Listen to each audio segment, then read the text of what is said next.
नमस्ते, आप सभी को मेरे चैनल में स्वागत है। I welcome you all to my channel. आज का टॉपिक है समुद्र मंथन में से क्या क्या पदार्थ निकले थे और उन पदार्थों का रहस्य क्या है।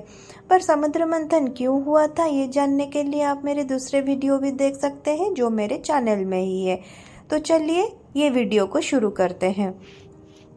दोस्तों, समुद्र मंथन में से सबसे पहले हलाहल नामक एक विष निकला था। विष को देखकर सारे देवता और असुर काफी डर गए थे।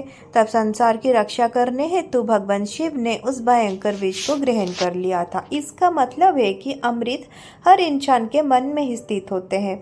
अगर हम सबको ईश्वर रूपी अमृत की इच्छा है तो सबसे पहले हमारे मन को मतना पड़ेगा। जब हम सब अपने मन को मथेंगे तो सबसे पहले विष मतलब बुरे विचार ही बाहर निकल जाएगा। हम सभी को इन सभी बुरे विचारों को अपने ईश्वर को समर्पित कर देना चाहिए और इससे मुक्त हो जाना चाहिए। समुद्र मंथन करने में दूसरे नंबर पर निकली कामधेनु गाय। वो अग्निहोत्र यज्ञ की सामग्री उत्पन्न करने वाली गाय थी, इसलिए गाय को ऋषि मुनियों ने ग्रहण कर लिया था। दोस्तों, कामधेनु प्रतीक है मन की निर्मलता का, क्योंकि किसी भी इंसान के अंदर से बुरे विचार निकल जाने पर उसका मन निर्मल हो जाता है और ऐसी स्थिति में उससे ईश्वर को प्राप्त करना और भी आसान हो जाता है। समुद्र मंथन के दौरान तीसरे नंबर पर उच्चश्रवा नामक एक घोड़ा निकला था जिसका रंग सफेद था। इस घोड़े को असुरों के राजा बलि ने ग्रहण कर लिया था। लाइफ मैनेजमेंट की दृष्टिकोण से देखा जाए तो घोड़ा मन की गति का प्रतीक है। दोस्तों, दुनिया में मन की गति को ही सबसे अधिक मानी गई है। अगर आप ईश्वर को पाना चाहते हैं तो अपने मन को लगाम देना पड़ेगा, तभी जाके आप ईश्वर का प्राप्त कर सकते हैं।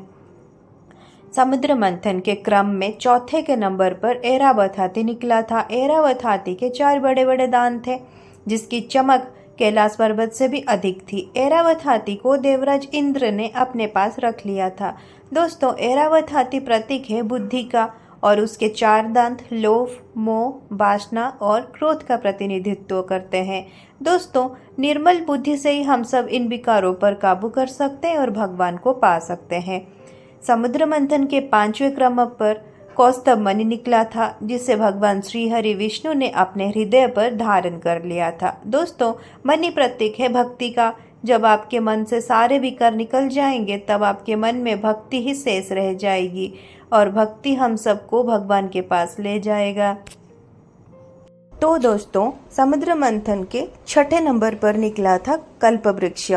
ये सारे इच्छाओं को पूरा करने वाला वृक्ष है जिसे स्वर्ग के देवताओं ने मिलकर स्वर्ग में ही स्थापित कर दिया था। दोस्तों, कल्प वृक्ष प्रतीक है हम सबकी इच्छाओं का।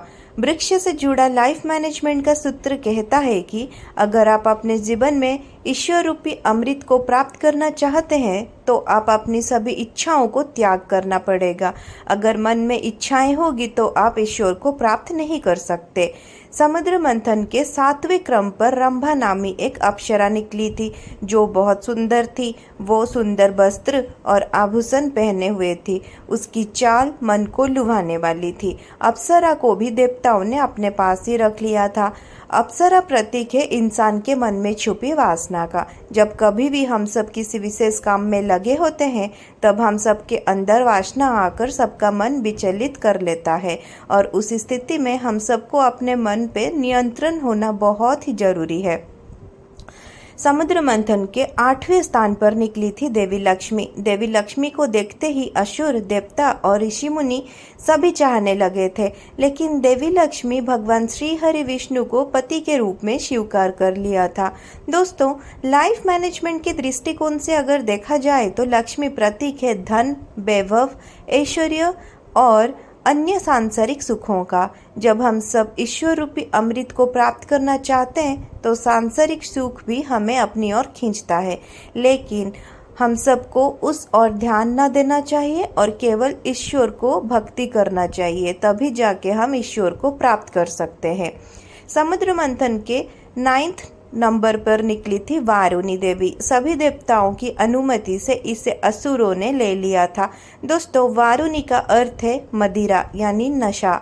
ये भी एक बुराई है, इसीलिए हमको नशा त्याग देना चाहिए अगर हम ईश्वर को प्राप्त करना चाहते हैं तो। समुद्र मंथन के 10वें क्रम पर चंद्रमा निकली थी, जैसे भगवान शिव जी ने अपने मस्तक पर धारण कर लिया था। दोस्तों, चंद्रमा प्रतीक है कूलनेस का। जब हम सबके मन से बुरे विचार, लालच, वासना, नशा आदि निकल जाता है, तब हमारा मन शीतल हो जाता है। ईश्वर को पाने के लिए हमारा मन ठंडा रहना आवश्यक है।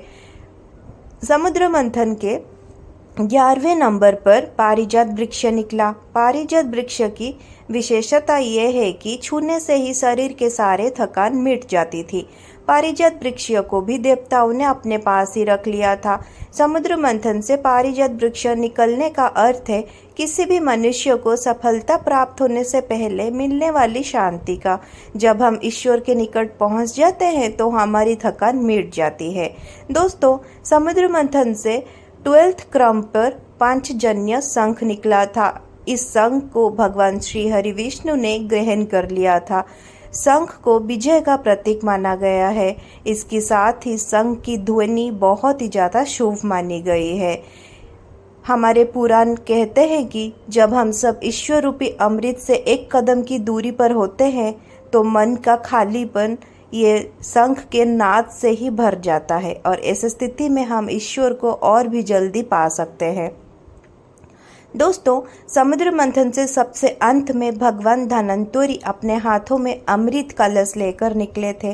लाइफ मैनेजमेंट की दृष्टिकोण से कहा जाए तो भगवान धन्वंतरि प्रतीक है निरोगी तन और निर्मल मन का। दोस्तों, जब हम सबका तन निरोग और मन निर्मल होगा तभी हम सब ईश्वर को प्राप्ति कर सकते हैं। लास्ट में समुद्र मंथन के सबसे अंतिम में अमृत निकला था। इसका अर्थ है कि 5 कर्मेंद्रियां, 5 जन्मेंद्रियां तथा अन्य 4 मन, बुद्धि, चित्त और अहंकार, अगर हम इन सभी पर नियंत्रण कर लेंगे तो कामयाब हो जाएंगे ईश्वर को पाने के लिए। तो दोस्तों, ये था समुद्र मंथन का पीछे का रहस्य। ऐसे अच्छे अच्छे बात सुनने के लिए do subscribe to my channel. Thank you for listening to me. Thank you very much.